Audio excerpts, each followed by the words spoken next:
திருச்செந்தூர் அருள்மிகு சுப்பிரமணிய சுவாமி கோவிலில் கடல் திடீரென சுமார் 100 அடி உள்வாங்கியது. அறுபடை வீடுகளில் இரண்டாம் படை வீடான திருச்செந்தூர் அருள்மிகு சுப்பிரமணிய சுவாமி கோவில் கடலானது அமாவாசை, பௌர்ணமி உள்ளிட்ட தினங்களில் சுமார் 2 அல்லது 3 நாட்களுக்கு உள்வாங்கி காணப்படுவது வழக்கம். இந்த நிலையில் நேற்று மாலை முதல் கடல் சீற்றத்துடன் காணப்பட்ட நிலையில் இன்று இரவு திடீரென உள்வாங்கியது. இதனால் பாசிப்படைந்த பச்சை நிற பாறைகள் வெளியே தெரிந்தது. பக்தர்கள் லட்சமின்றி வழக்கம் போல் கடலில் புனித நீராடினர். மேலும் கடல் உள்வாங்கியதால் பாறையில் மீது ஏறி நின்று செல்ஃபி எடுத்தும் மகிழ்ந்தனர்.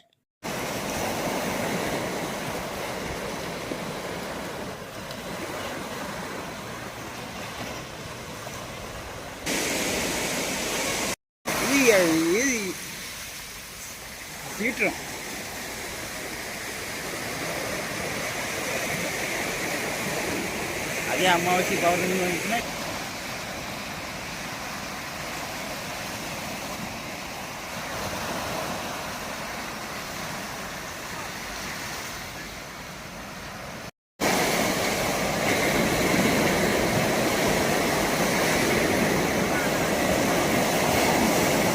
பௌர்ணமிக்கு வந்து பார்த்தீங்கன்னா தண்ணி இங்கே வரைக்கும்